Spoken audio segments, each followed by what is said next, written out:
Hello guys and welcome to day 5 of this MySQL DB series. So guys last class में मैंने आपको SQL का introduction बताया था कि SQL क्या होता है, MySQL क्या होता है और आज से हम बिल्कुल अपना हैंड्स ऑन स्टार्ट करने वाले हैं। सो स्टार्ट करते हैं हमारी वीडियो को। Before we get started, if you haven't subscribed my channel, then do subscribe it and click on bell button to get notification for all my future videos. सो ये रही हमारी MySQL वर्कबेंच। जैसे कि मैंने आपको बताया था कि अभी हम अपनी सारी क्वेरीज को रन करेंगे MySQL वर्कबेंच पे ही। सो स्टार्ट करते हैं। आज का हमारा टॉपिक है क्रिएशन ऑफ डेटाबेस। सो जैसे लास्ट क्लास में मैंने आपको बताया था कि सबसे बड़ा हमारा होता है डेटाबेस। ठीक है, मैं यहाँ पे फिर से आपको बता देता हूँ।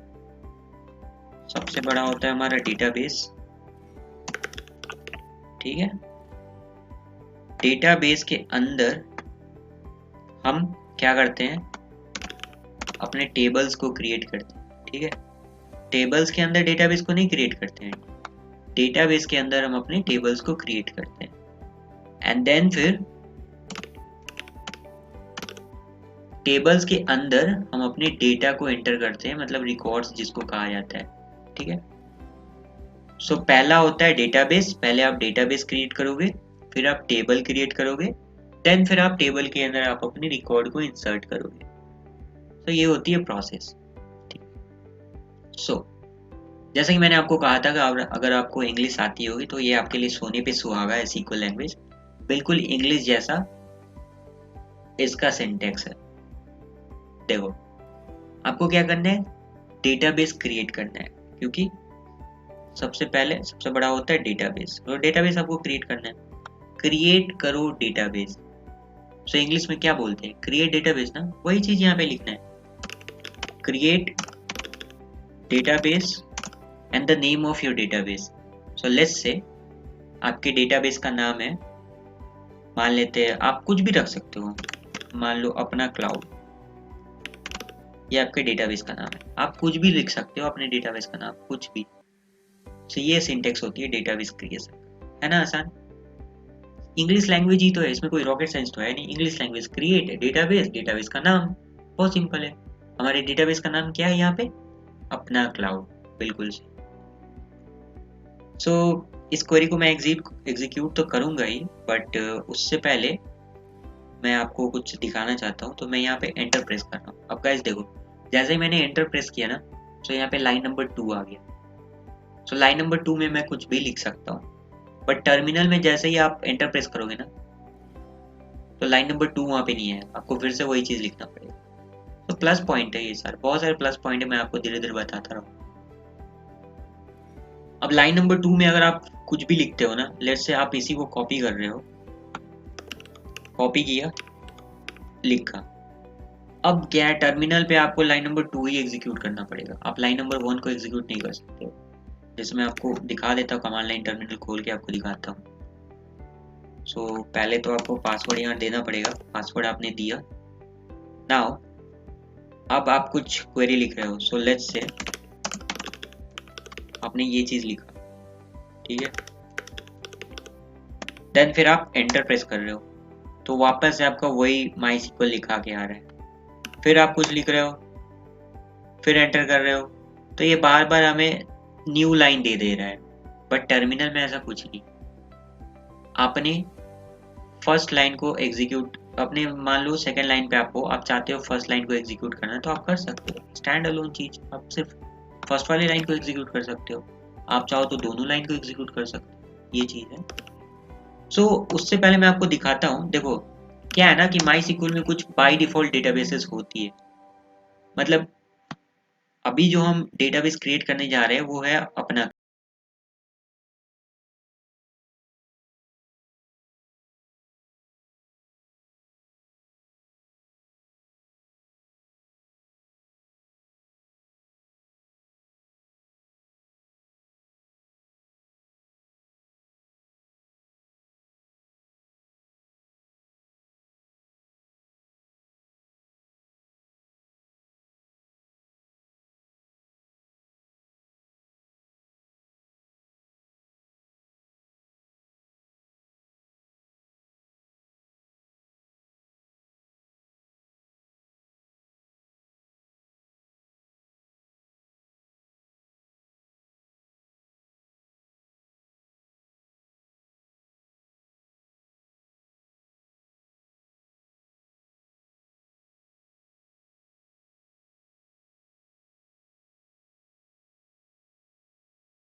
learn anything.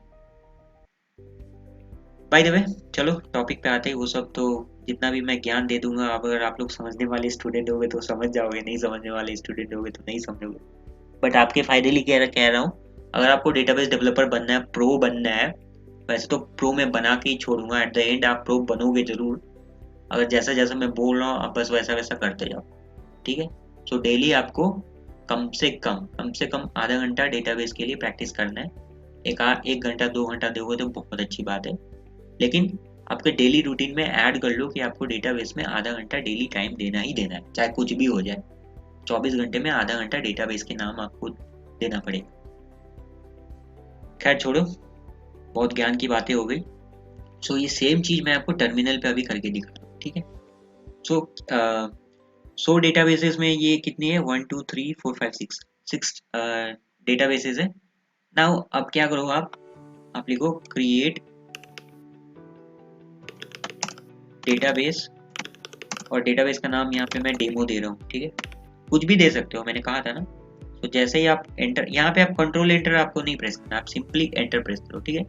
GUI में आपको कंट्रोल एंटर प्रेस करना था, यहाँ पे आप सिंपली एंटर प्रेस करो। जैसे ही आप एंटर प्रेस करोगे, देखो यहाँ पे लिख रहा है क्वेरी ओके, मतलब आपका एरर नहीं है, 1 रो अफेक्टेड। ना आपका डेटाबेस क्रिएट हो गया। अब आपको क्या करना है, आपके डेटाबेस को देखना है कि वाकई में डेटाबेस क्रिएट हुआ है या नहीं हुआ है। तो बताओ आप क्या लिखोगे? जी हाँ, तो आप लिखोगे सो डेटाबेस, या तो आप लिखो या फिर आप क्या करो, आप ऑलरेडी बहुत बार लिख चुके हो ना, तो आप जो की होती है ना, अपर की आप एक बार दबाओ तो देखो ये चीज आ जाएगी, फिर से आप दबाओ तो ये चीज आ जाएगी, डाउन की अप की, डाउन की अप की, ठीक है। सो डेटाबेसेस आ चुके हैं, तो अब आपको एंटर प्रेस करना है। जैसे ही आप एंटर प्रेस करोगे, देखो अपना क्लाउड भी है और डेमो भी है। अपना क्लाउड इसलिए आया क्योंकि दोनों लिंक है ना, सो इसलिए यहाँ पे भी सो अपना क्लाउड है, डेमो है, एंड ये सारे जो बाय डिफॉल्ट डेटाबेसेस आती है वो सारे दिखा। आप चाहो तो यहाँ पे भी कर सकते हो, आप चाहो तो यहाँ पे भी कर सकते हो, दोनों जगह कर सकते हो, ठीक है गाइस। तो आज के इस वीडियो में बस इतना ही था। अगली वीडियो में हम बात करेंगे कि टेबल कैसे क्रिएट करा जाता है। मिलता हूँ मैं आपसे अगली वीडियो में, टिल देन बाय बाय।